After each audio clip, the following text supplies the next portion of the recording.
તો hello friends, કેમ છો? આજ છે શિવરાત્રી. આપણે સવારમાં રેડી થઈ ગયા છીએ. રેડી થઈને આપણે જવાનું તો મળેશ્વર મંદિર તે માટે નીકળી ગયા.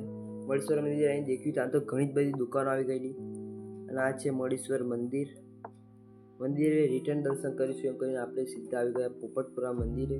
પોપટપુરા મંદિરથી આપણે આવ્યા ડીમાર્ટમાં થોડી ઘણી શોપિંગ કરી સીધા આપણે આવી ગયા બગીચામાં થોડા ઘણા ફોટોશૂટ કર્યા, થોડી ઘણી મસ્તી કરી.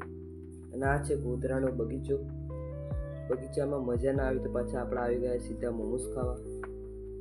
મોમોસ મસ્ત મજાના ખાઈ લીધા છે ને આપણે આ વ્યૂ દેખતા સીધા આવી ગયા પાણીપુરી ખાવા. પાણીપુરી ખાઈ લીધી છે ને હવે આપણે જવાનું છે ગેસ પુરાવા. ગેસ પણ પુરાવી લીધો અને આપણે આવી ગયા સીધા શહેરાથી આવ્યા આપણે મળેશ્વર મંદિરે તો સવાર કરતા સાંજે પણ ઘણી જ ભીડ હતી. તો ભીડ દેખતા આપણે સીધા આવી ગયા ઘરે. મળીએ બીજા વ્લોગમાં. બાય.